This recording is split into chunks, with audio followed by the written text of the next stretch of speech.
नमस्कार, मैं ओम देव। आज हम हैं दिल्ली जंतर मंतर पर। यहाँ पर एक आर्मी के जवान हैं जो अपनी मांगों को लेकर धरना प्रदर्शन कर रहे हैं। हम पूछते हैं पूरा क्या है इनका मामला। सर, आपका नाम क्या है? मेरा चंदू चौहान नाम है। सर, आप कहाँ से आए हैं? मैं महाराष्ट्र से आया हूँ सर। सर, आप दिल्ली में आज धरना प्रदर्शन कर रहे हैं, आमरण अनशन कर रहे हैं, पूरा मामला क्या है? सर, मैं 29 सितंबर को पाकिस्तान में कैप्चर हुआ था। वही सोल्जर हूँ जो सर्जिकल स्ट्राइक के दिन पाकिस्तान में पकड़ा गया था। उसके बाद मुझे भारत सरकार ने बड़े प्रयासों के बाद यहाँ पे इंडिया में लाया। उसके बाद मैं उनका धन्यवाद भी करता हूँ। हमारे डिस्ट्रिक्ट के सुभाष भामरे जो रक्षा राज्य मंत्री थे उस टाइम पे, तो उन्होंने बहुत प्रयास किए और मुझे छुड़ाया। चंदू जी, पहले मुझे आप ये बताइए, आप आर्मी में कब भर्ती हुए थे? मैं 2013 में भर्ती हुआ था। ज्वाइनिंग है मेरी 13 की। और उसके बाद मेरा भाई भी आर्मी में है। मेरे माँ बाप बचपन से गुजर गए और मेरा भाई है वो भी आर्मी में। हम दोनों भाई है, एक बहन है। महाराष्ट्र में कहाँ के रहने वाले हैं आप? महाराष्ट्र में मेरा वैसे मुड़गांव जलगांव जिले में सामने रहे, पर मेरे माँ बाप गुजरने के बाद मेरे माँ के पिताजी उनके पास हम धुले में शहर में बोरवीर गांव में रहने लगे तभी। अच्छा, आपने आर्मी में अब तक हमारे देश की कितनी सेवा कर ली है करीब? सर, मेरे 7 साल हो गए अभी। अच्छा, तो आपके साथ में क्या घटना घटी जिससे कि आपको पाकिस्तान में जेल काटनी पड़ी थी? क्या पूरा मामला हुआ था वो? सर, कई चीजें ऐसी थी जो मैं बता नहीं पाया क्योंकि मैं भी दबाव में था। कुछ नहीं, चीजें आप पाकिस्तान कैसे पहुंचे थे आप? मैं बॉर्डर क्रॉस करके जब पाकिस्तान में गया तब मैं पीओ को में कैप्चर हुआ था वहाँ पे पाकिस्तान में। ये सर्जिकल स्ट्राइक जो हुई थी हम 2016 में, उसी दिन की घटना है। जब सर्जिकल स्ट्राइक हुई थी 2016 में, तो आपके साथ में क्या और भी जवान थे भारत के? भारत के और जवान थे, पर उस टाइम सर्जिकल स्ट्राइक के बारे में मैं कुछ नहीं बोल सकता, सर्जिकल स्ट्राइक के बारे में। और वहाँ पे कैप्चर होने के बाद पाकिस्तान में भी मुझे पूछने लगे थे, सर्जिकल स्ट्राइक के बंदा है, बोला आपके साथ कितने बंदे आए। मुझे मारपीट शुरू हुआ, ड्रग्स इंजेक्शन देना और देश के खिलाफ बोलने के लिए प्रवृत्त करते थे। मेरे वीडियो बनाए गए ड्रग्स में। कई जगह मेरे पॉलिटिकल क्वेश्चन पूछने लगे। कई चीजों से मैं गुजरता गया वहाँ पे। आपको वहाँ पर कैसी कैसी प्रताड़ना जो है दी गई थी पाकिस्तान में? सर, उधर पे मुझे पूछताछ होता था कौन से पार्टी को वोटिंग करता है। बाद में फिर बोला कितने बंदे आए थे, सर्जिकल स्ट्राइक में था तू। मैंने बोला मैं सर्जिकल स्ट्राइक का नहीं, मैं उड़ी का बदला लेना है, मारना है तो मार डालो मुझे। अच्छा। फिर मेरे घर के बारे में इन्फॉर्म करने लगे, तो उनको ऑलरेडी पहले से पता था कि इसके घर में कौन रहता है, क्या रहता था, उनको सब पता चलता था। ऐसे लगता था जैसे उनके लोग यहाँ पे रहते हैं इंडिया में। मतलब कई चीजों से सामना करता था। दीवार अंधेरी कोठरी में रखते थे। 1 घंटा 1 मिनट मेरे लिए 1 साल के बराबर था। ऐसे लगता था मैं मरूंगा कब, मेरे इंडिया में कभी जा पाऊंगा नहीं जा पाऊंगा। कई समस्या से गुजरता गया मैं। ऐसे लगता था मैं इंडिया में कभी भिखारी रहता या कभी मैं ट्रेन से भीख भी मांगता तो भी अपनी जिंदगी में खुशी से जी सकता था। मतलब आपके साथ में इतना वहाँ अत्याचार किया गया था? सर, तो सर जी मुझे ये बताइए चंदू साहब, जैसे कि आपको वहाँ प्रताड़ना दी गई थी पाकिस्तान में, आपको वहाँ पे तरह तरह से प्रताड़ित किया जाता था, धार्मिक आधार पर, राजनीतिक आधार पर आपसे क्वेश्चन पूछे जाते थे। इसके अलावा आपको जो फिजिकली भी कुछ वहाँ पर परेशान किया गया होगा? फिजिकली मेरे यहाँ पे चोट है सर, पीछे आई हुई, इधर भी चोट आई थी। उसके बाद मेरे नाखून निकाले थे स्टार्ट में, फिर उल्टा लटका देना कई बार। ऐसे मतलब बेहोशी की हालत में रहता था। ड्रग्स दे दे के मारपीट, मैं भूख लगती थी पता भी नहीं चलता था क्या हो रहा है क्या नहीं। मैं कभी कभी उनको बोलता था कि मुझे मार डालो, मैं जिंदा नहीं रहना चाहता। आपको प्रताड़ित किया जाता था? कभी कभी मैं कुछ भी अपने आप को भी मारने लगा था दीवारी में। तो मुझे चंदू जी मुझे आप ये बताइए, जैसे कि आपको प्रताड़ित किया जाता था, फिजिकली मेंटली आपको टॉर्चर किया जाता था, क्या आपको ये भी बोला जाता था कि आप मुस्लिम बन जाओ या कुछ आतंकवादियों में शामिल हो जाओ? सर, मैं कभी कभी बीच में नमाज भी पढ़ने लग गया था क्योंकि भी मैं भगवान को याद करता था ज्यादा कि भगवान जो कोई है तू मुझे बचा। कभी कभी भगवान को गाली भी देता था, पर नमाज भी पढ़ने लगा, तू जो कोई है मुझे बचा, बस इतना ही चाहता था मैं। मेरे देश में पहुंचूंगा कभी। तो मुझे कभी बाद में लगा नहीं कि मैं कभी आऊंगा, पर जब मैं वाघा बॉर्डर से आया तब भी मुझे पता नहीं चला। मुझे ड्रग्स के इंजेक्शन दिए थे, उस टाइम में नशे में आया था वाघा बॉर्डर के। पर जब मैं हॉस्पिटल में अमृतसर में एडमिट हुआ हमारे कैंप में, उसके बाद वहाँ पे हमारे डिफेंस मिनिस्टर आए, तब उन्होंने कुछ बात कही, बोला भूषण चौहान को जानता है क्या। अच्छा चंदू जी, ये जब आप पाकिस्तान में कितने दिन आपने सजा झेली, वहाँ पर जेल में कितने दिन रहे वहाँ? सर, मैं 3 महीना 21 दिन पाकिस्तान की हिरासत में रहा। उस दिन मेरी नानी भी गुजरी उस समय से। मेरी नानी को पता चलते ही मेरे भाई के पास जामनगर में थी, मेरा भाई भी 9 मराठा में था। उसके बाद मेरी नानी को पता चला, डायबिटीज भी थी और नानी ने सुन के नानी का भी देहांत हुआ। उसके बाद देहांत होने के बाद उस टाइम पे मेरी सिस्टर को 2 महीने घर वालों ने बताया नहीं कि तेरा भाई को ऐसे हुआ है, तेरी नानी को ऐसे हुआ है। बहन को भी पता नहीं चला, बहन को भी उसी दिन लड़का हुआ था। हमारे जो रक्षा मंत्री राजनाथ सिंह, उनसे भी बात किया था मेरे घर वालों ने उस दिन। ये कई बार के यहाँ आने के बाद मुझे घर वालों ने कुछ चीजें बताई जो मैं आपको बता रहा हूँ। तो जय कुमार रावल है, उन्होंने मेरे उनके जो राजनाथ सिंह है, उनसे बात करवाया था मेरे घर वालों से, और राजनाथ सिंह ने अच्छा आश्वासन दिया था कि उसको हम छोड़ेंगे, रिहा करवाएंगे। अच्छा चंदू जी, जब आप वहाँ पाकिस्तान में आपने जेल काटी, वहाँ पे अत्याचार सहा आपने, तो कितने दिन बाद आप भारत में लौट कर आए? क्या भारत सरकार ने पूरा प्रयास किया था आपको छुड़ाने के लिए वहाँ से? सर, भारत सरकार ने प्रयास किया है तभी मैं इधर आया हूँ, पर उसके बाद मेरे साथ जो कार्रवाई हुई वो बहुत गलत तरीके से हुई, कि जैसे शक की नजर से देखना, अलग अलग बात करना मेरे बारे में, इन चीजों से मैं 3 साल से गुजरता गया। अच्छा चंदू जी, जब आप पाकिस्तान से यहाँ आए थे अपने देश में, तो यहाँ कितने दिन बाद आपने जो है अपनी नौकरी ज्वाइन की थी?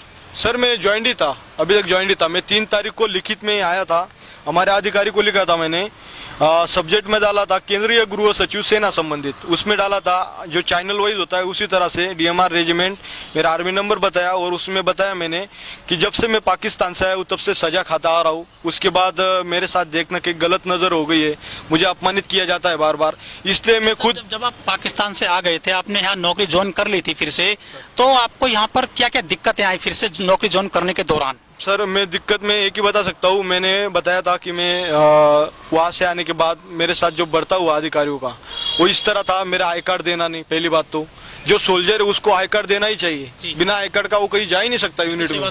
आई कार्ड आज तक मुझे प्रदान नहीं किया गया, इसके लिए मैंने RTI भी डाले, और जो मेरा पर्सनल मोबाइल था जिसमें बॉर्डर क्रॉस करते टाइम वो रिकॉर्डिंग थी, वो मोबाइल मैंने अपने जवानों को बता के गया था ये मोबाइल रख के जा रहा हूँ, बल्कि वो इंक्वायरी सब कुछ हो चुकी है, उसमें बताया भी है ये मोबाइल है करके, वो इंक्वायरी उसमें दिखाया भी है, मोबाइल रिकॉर्डिंग भी सुनाई है, सब कुछ हुआ है, और वो मोबाइल आज तक मुझे प्रदान नहीं किया, बल्कि मैंने सजा ले ली। मेरी गलती थी कि मैं दुश्मन के इलाके में जोश में आके मैंने बॉर्डर क्रॉस किया, दुश्मन का बदला लेने के लिए मैं बॉर्डर क्रॉस कर गया, उसकी सजा मैंने एक्सेप्ट की, बोला ठीक है मैंने गलती की है, मुझे सजा भी मिल गई उसकी। पर उसके बाद मेरे साथ व्यवहार इस तरह नहीं होना चाहिए था, जो आई कार्ड देना नहीं, मेरा मोबाइल फोन आज तक नहीं दिया, बल्कि मोबाइल फोन का आप रिकॉर्ड निकाल लो, सब कुछ निकाला है, तो मोबाइल मुझे देना चाहिए था, मेरा पर्सनल प्रॉपर्टी है वो। जो कोई अपराधी होता है उसने सजा मान ली, उसको गुनाह हो गया, सब कुछ हो गया उसका, तो उसका पर्सनल सब कुछ दिया जाता है वापस, जो कि मुझे नहीं दिया है। बोला कोर्ट ऑफ इंक्वायरी में रखा है, फिर बाद में बोला 37 से संपर्क करे। अच्छा, जब आप भारत में आ गए थे, आपने नौकरी ज्वाइन करी, फिर आपका कोर्ट ऑफ इंक्वायरी हुआ, आपने यहाँ पे भी फिर सजा काटी है कुछ भारत में भी आकर? मुझे 90 दिन की सजा मिली थी, जो मैं बिना सीनियर को बताए हुए कैंप छोड़ के गया था, क्योंकि उसमें मैंने साफ तौर पे मैंने जब मेरा कोर्ट में मेरे ऊपर चार्ज लगाया गया कि बिना बताए सीनियर को बताए हुए आपने पोस्ट छोड़ा था, उसमें मैंने साफ तौर पे उनको लिखित में दिया था, बोला ठीक है मैंने छोड़ा था, और उसमें मैंने स्टेटमेंट भी यही दिया था कोर्ट को कि 29 सितंबर को 2016 को बहुत भारी गलती हुई, जो कि LC क्रॉस करके चला गया। उड़ी हमले से प्रेरित होकर हमारी पोस्ट पर से सिपाही हेमंत की गर्दन काट दी गई थी, जो गर्दन काटी है उसकी माँ, उसकी बहन, उसकी जो पत्नी है अभी तक भी घूम रही है, उसकी गर्दन काट गए थे मिल्टन।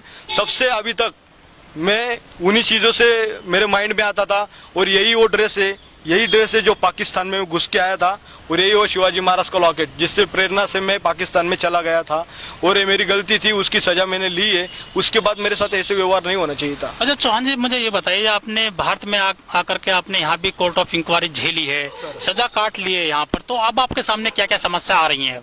सर, समस्या है कि मुझे लोगों को यही पता है कि गलती से गया, कोई बोला झगड़ा करके गया, कोई बोला अलग अलग स्टेटमेंट आई है।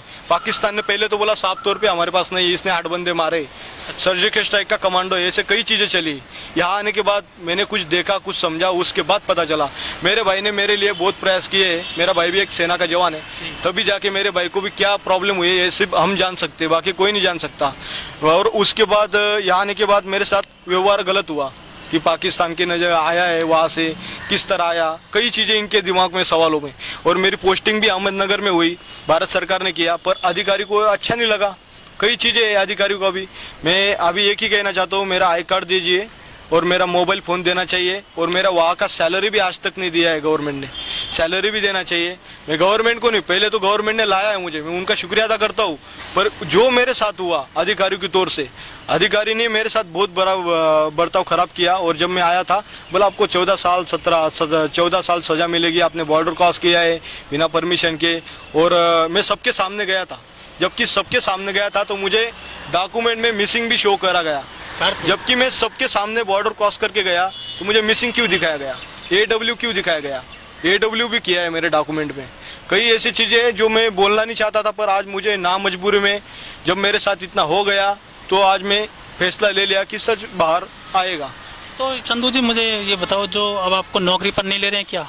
नौकरी पे सर, मैं नौकरी पे ही था और मैंने लिखित में दिया था। जब से मैं पाकिस्तान से आया तब से मुझे सजा ही मिल रही है, इसलिए मैं और अपमानित हो गया हूँ मैं इन चीज़ों से, और मुझे गलत नज़र से देखना, इसलिए मैं अपमानित हो गया और इसलिए मैं घर जा रहा हूँ करके मैंने इसे लिखित स्वरूप में उनको अधिकारी को दिया था। उनके बाद उनको बोला मुझे पोस्ट दो, पोस्ट भी प्रदान नहीं किया गया। फिर अब मैंने आप जो है कब से नहीं जा रहे हैं अपनी ड्यूटी पर? आप सर मैं 3 तारीख को आया था घर से, इसी 3 तारीख को अक्टूबर। अच्छा सर 1 महीना हो गया। फिर मैंने कलेक्टर साहब को भी निवेदन दिया था कि मुझे सीबीआई जांच दो, सरकारी वकील दो और सुप्रीम कोर्ट में केस चलाओ मेरा। क्या आपको वो ड्यूटी पर लेने से मना करते हैं अधिकारी? नहीं, ड्यूटी पे लेने के लिए अभी तक उनका अधिकृत उनका कोई लेटर नहीं आया मुझे, जब से मैं गया हूँ तब से अच्छा, उनका लेटर नहीं आया तो मुझे। आपकी जो सैलरी वगैरह है, जो भत्ते वगैरह हैं, वो आपको मिल रहे हैं? मुझे 5-6 महीने से मेरी तनख्वाह भी रुकी थी, मेरे ऊपर कार्रवाई कर रहे हो बहुत से, मतलब दबाव में आके कोई भी ऐसे दबाव, इतना अधिकारी को इतना प्रेशर होता है कि मैं बता नहीं सकता। बाकी सेना के जवान भी जानते हैं। अच्छा, आप महाराष्ट्र से हैं, तो आप अभी तक आपने अपनी मांगे जो कहाँ कहाँ आपने रखी है, किन किन अधिकारियों के सामने अभी तक आप अपनी मांगे रख चुके हैं? सर मैं हमारे चैनल के थ्रू जो गृह सचिवालय को सेना संबंधित में सब्जेक्ट डाला था, तो वो लेटर गृह सचिव तक जाना चाहिए था, जो कि अधिकारी को मैंने बाय हैंड दिया था।